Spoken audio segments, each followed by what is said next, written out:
Hello, Michael. Hello, John. I'm joined by Michael Wolf and John Zimmer from Sporties. How are you doing? We're doing great, Ian. How are you doing over there in the rainy England? I'm doing fine in a rainy England. Thank you very much. I can see that you've got one of those blue skies. Can we have some? It's a beautiful Oshkosh day here. It's a little rain this morning, but then the sun came out, blue skies, on the way to 90 degrees. So it's going to be one of those nice, hot Oshkosh summer days. Typical Oshkosh day. We just heard the T6s do a flyby up there. So it's all beginning. They're noisy buggers, the T6s, aren't they? They are.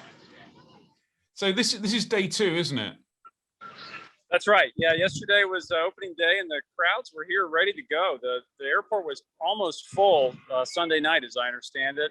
Airplanes parked everywhere, and the crowds were big on day 1. We had a very, very busy booth all day long.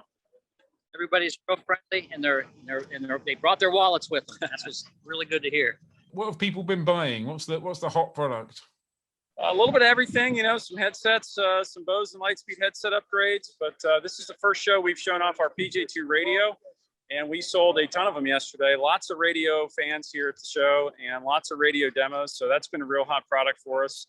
But then flight training also, you know, our courses and anything flight training, there's renewed interest in flight training. Airlines are hiring. It seems crazy. A year ago, you wouldn't have thought we'd be talking about that, but airlines are hiring right now. And so a lot of people who maybe hit pause for a couple months on their flight training program, they're back.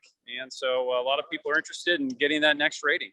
And along that same line, there were so many people at the show yesterday. People would come into the booth to look at training material or look at a radio or a new headset because they've been waiting for aviation for years or a decade. And there's a large amount of people getting back into the general aviation. So it's really exciting to see that side of it. I was really heartened to see that commercial aviation within the US has really taken off, and the airlines are hiring in, which is just fantastic. I mean, and like you say, John, we wouldn't have thought that a year ago.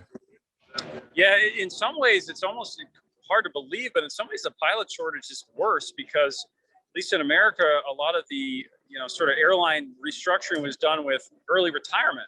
So it's not pilots who are furloughed and are coming back; it's pilots who retired and have hung up the spurs, so to speak. So, in that sense, the airline pilot shortage is only going to be exacerbated. So, pretty good industry outlook right now. Amazingly.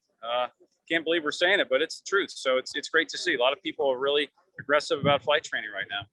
I'll definitely take that. Absolutely. And I mean, although you've got the sort of the massive, biggest pilot shop in the world, Sporty's pilot shop, I think back in Cincinnati, you've also got your own flight training department. Is that doing well? Oh yeah, our schools are full of people. We during the pandemic, we purchased 3 additional aircraft, hiring some instructors wherever we can. And of course, we're losing them as fast as we can get them, but we have plenty to go around, and flight training has taken off. Our courses have taken off, so there's a great interest. And how did you fly down? We missed you, Ian. You broke up. I was going to say, did you fly down in the Aztec? This year, I came up in the Citation. I'm going to make several trips. We flew up Wednesday night. Eric Racky and I are taking the crew back. We swap our teams out halfway through. And then I bumped somebody Thursday morning, so I'm coming right back up Thursday morning to enjoy the rest of the show, be here till Saturday afternoon. It's been fantastic speaking to you. Enjoy the cheese curds. Enjoy the spotted cow. Oh, yes, we've already tried that. Enjoy Wisconsin, and I'd love to be there with you, but as soon as we can travel, we'll be back and we'll come and see you. Well, we're missing all of our friends from around the world, but hope to catch up as soon as we can. Yeah, looking forward to it. We really miss you. We got to get down and do some bike riding together. So. Sounds good to me. Great to see you both. Great to see you, Ian. Thank you. Hello to everyone. Will do. If you enjoyed that, please do me a favor, like, comment, and subscribe.